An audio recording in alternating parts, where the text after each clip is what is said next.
Hello, my name is Jorge and today I'm presenting Habit 3 from Stephen Covey's 7 Habits of Highly Effective People.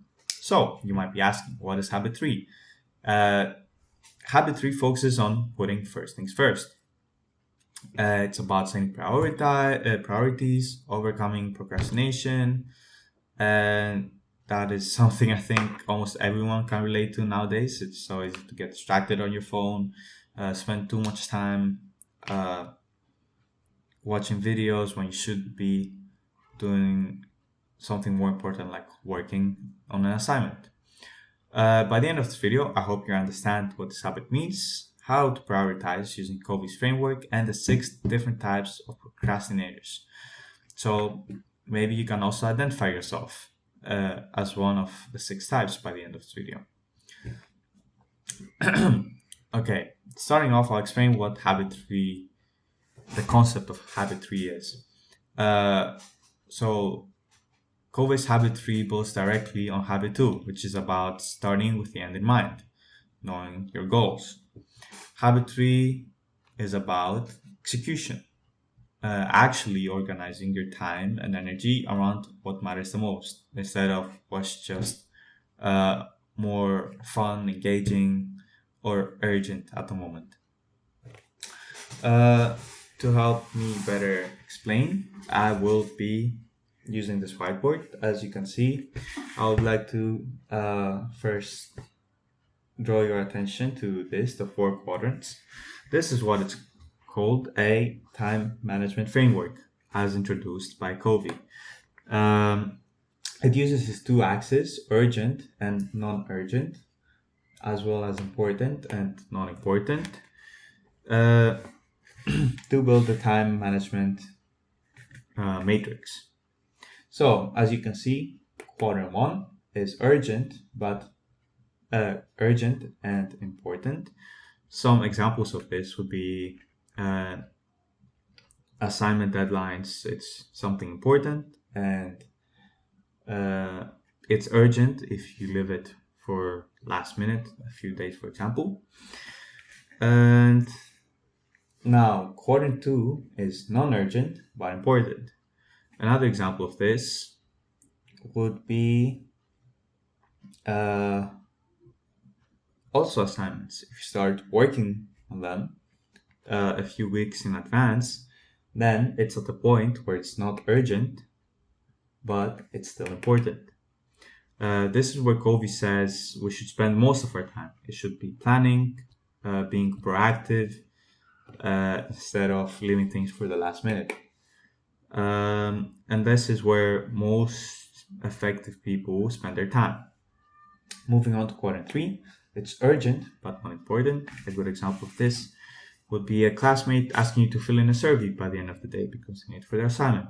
That is urgent because it has a tight deadline, but not really important because it doesn't affect your own goals. Now, quadrant 4 is non-urgent, not important.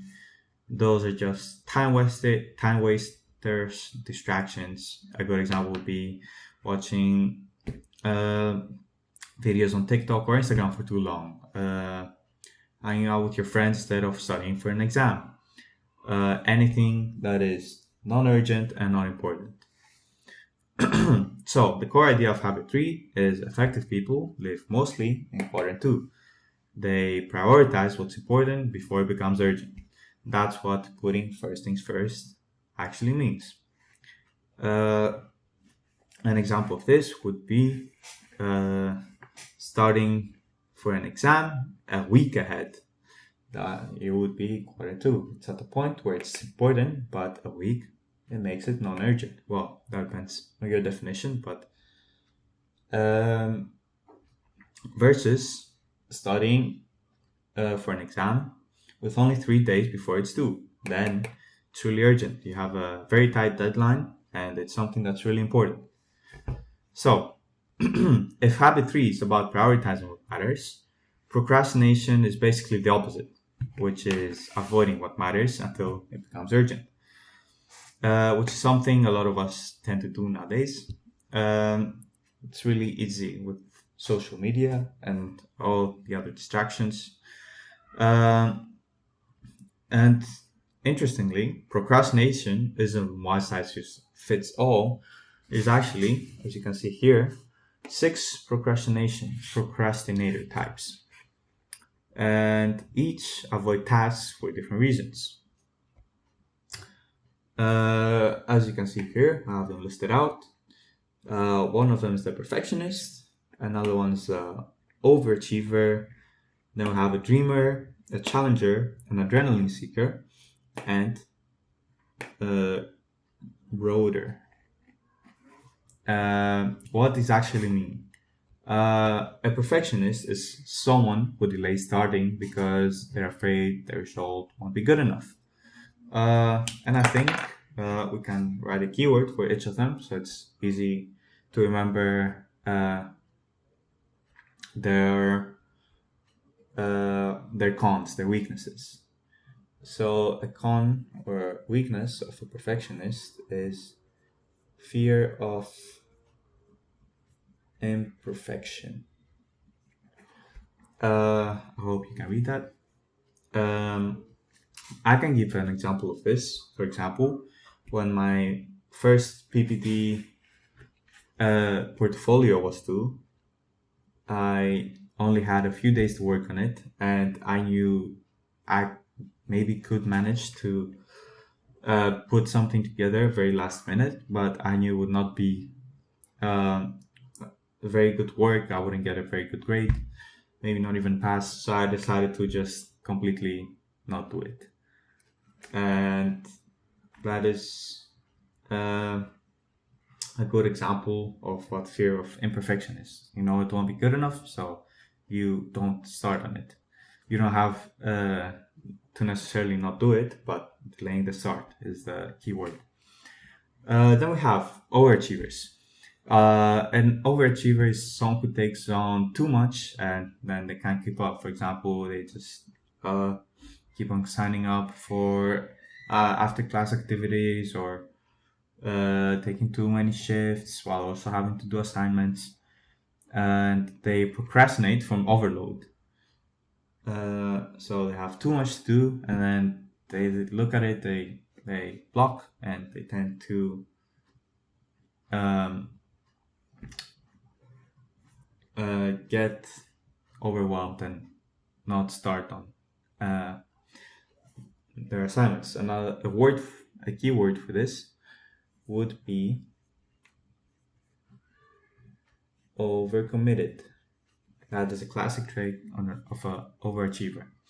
Next, we have a dreamer. A dreamer is someone who loves the idea of the goal but struggles with the practical, boring steps to get there. A good example for this would be if you want to uh, get more fit by summer, for example. And then the boring steps would be actually going to the gym.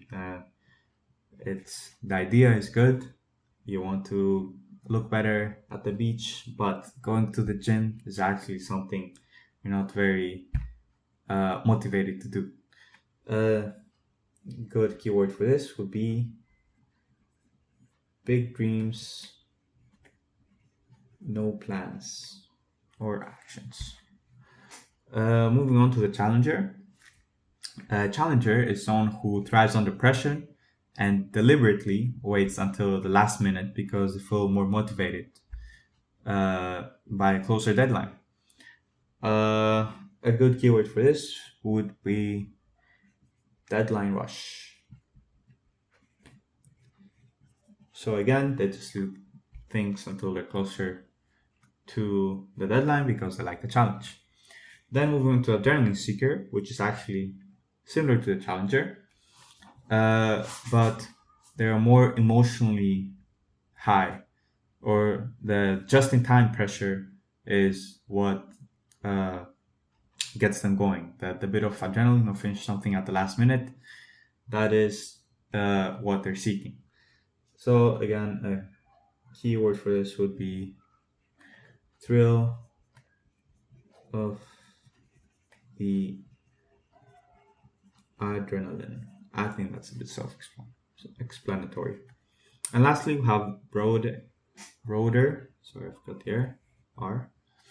A broader is someone who overthinks and second guesses their decisions, and that's the only thing they achieve by doing that is just delaying the actions.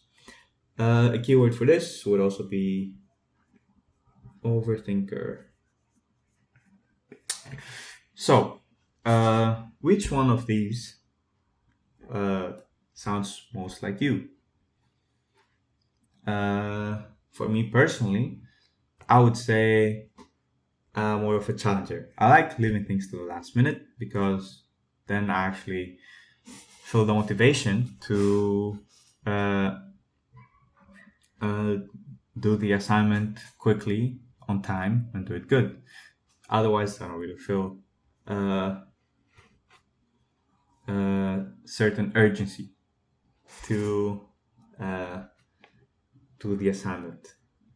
And I think what the distinction for me between challenger and adrenaline seeker is I don't like doing things the last minute. That's a bit too close for comfort, but a few days closer to the deadline is really what I usually tend to do.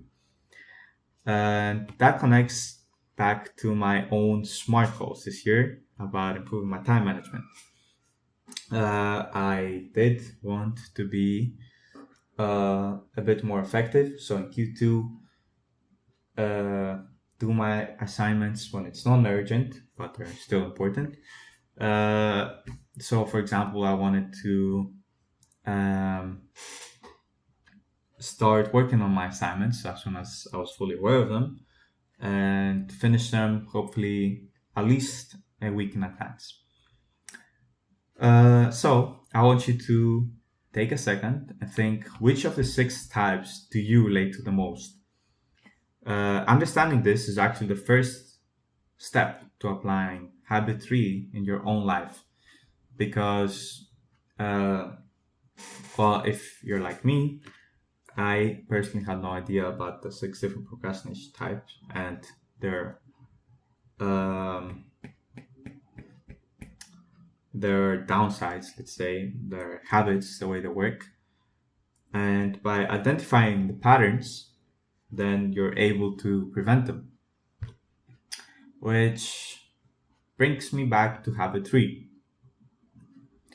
Uh, Again, as we said in quadrant two, this is where Kobe says highly effective people spend most of their time in.